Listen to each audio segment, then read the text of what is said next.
So it's asking us to find the first and second derivatives of this function here, x cubed plus 9 divided by x. And just when you read that function, divided by, we can use a quotient rule. And that's what I am going to show you how to do for this derivative. Now, you could rewrite this function differently and not have to use the quotient rule. Like you could, and this is not what I'm doing, but you could say that, let's do it in a different color.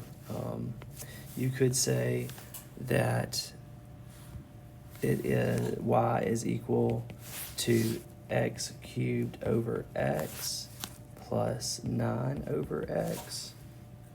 So I just took this and split it up into that, which could then be simplified into x squared, because x cubed divided by x is x squared, plus 9 over x. And you could take the derivative that way, but that is not what I'm showing you. I'm showing you using the quotient rule, which is a little bit longer, but we need to practice the quotient rule. So the quotient rule I write down every single time. If you start off with an n of x, I said this is n of x, and d of x is the denominator. If you have an n of x divided by d of x, the derivative will be d of x times the derivative of the numerator minus the numerator times the derivative of the denominator, all over the denominator squared.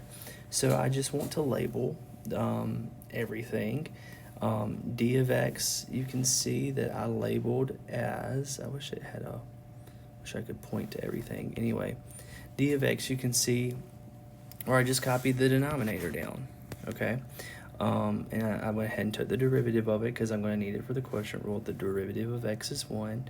Numerator, I copied the numerator down, x cubed plus 9.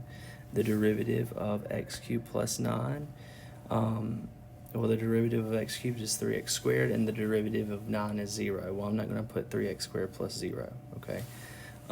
So now I'm ready to plug into the quotient rule. So the quotient rule went, and let me do a different color, went denominator. So that's where the x came from. I got all my labeling. Derivative of the numerator, well, that was right here. So I copied, pasted it down. So denominator times the derivative of the numerator minus the numerator, copy and paste what the numerator was, times the derivative of the denominator, all over the denominator again. So this guy, again, the denominator squared. Okay, I simplified that down by distributing right here, and then I distributed in the back. Now I did need to make sure that I carried my negative sign with me. So when I said 3x squared times x, I got 3x cubed. And then I said negative, I brought that negative with me. X cubed and negative 9. That negative right here made that 9 negative. Combine like terms to get 2x cubed minus 9 over x squared. And if I were just asking for the first derivative, I'm completely fine with this answer, okay? But I do know that I'm going to have to take the derivative of that.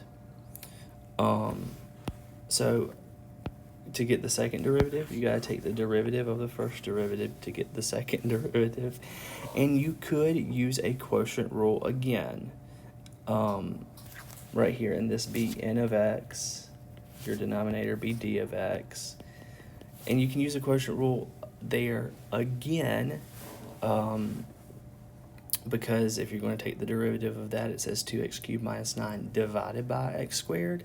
So since it's at divided by, you can use the quotient rule, but I decided to just take it easy on this one and split that first derivative up into 2x cubed divided by x squared minus 9 divided by x squared. I just split it up and divided everything by that denominator. Well, the 2x cubed divided by x squared simplifies into 2x. And then the negative 9 over x squared does not simplify. However, when I'm taking the derivative of negative 9 over x squared, I write it as, I think of this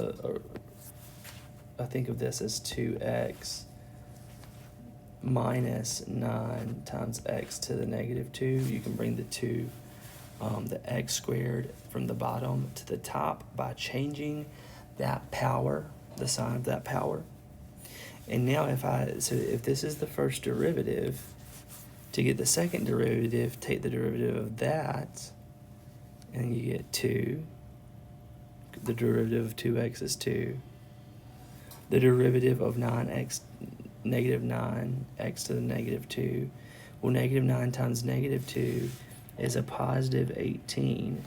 And then you want to raise x to the power of n minus 1. Well, that was negative 2 minus 1, so I got negative 3. And this is a perfect answer.